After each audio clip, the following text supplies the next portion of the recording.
So, what's up mga kabakyard? Yan, magandang umaga sa inyo. Good morning. Ayun, ngayong araw na to.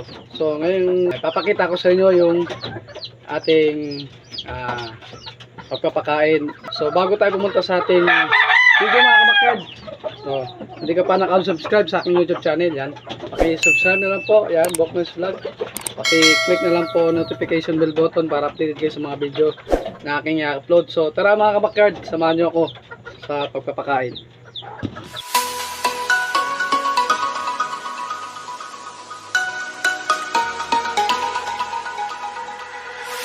So ayan mga kabakyard, ito nga pala yung paraan ko sa pagpapakain ng ating mga alagang manok.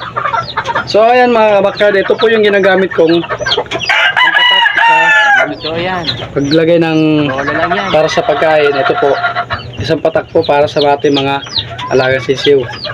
Tapos yung ating herbotics, syempre, na hinahalo sa kanilang pagkain. So sa mga ating kakrels, ito po yung ginagamit ko.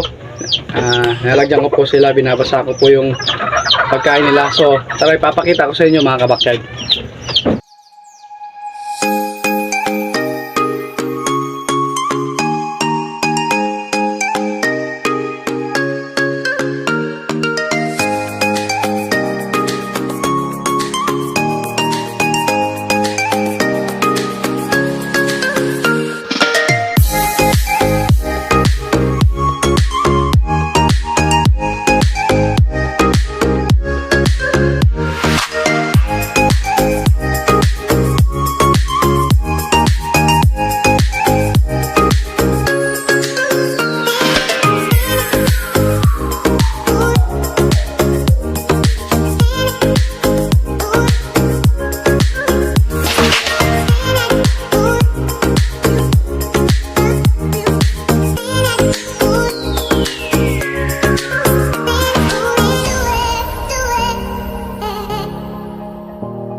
Mga kabakyard, yan, kita nyo yung ating ginamit. Ito yung herbotics, siyempre yung mga gamit natin dito para masigla ang manok.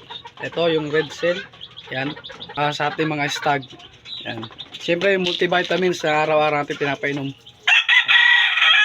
Siyempre hindi rin mawawala yung herbox, yan. So daily vitamins po, siyempre sa mga ating mga pulit, yung B12. So yan mga kabakyard, hanggang dito na lang. So sana nagustuhan nyo po yung ating video. Hanggang dito na lang po mga kabakyard. God bless, Boknoy's Vlog. Yan, sa mga hindi pa nakasubscribe, subscribe na lang po. Paalam, God bless.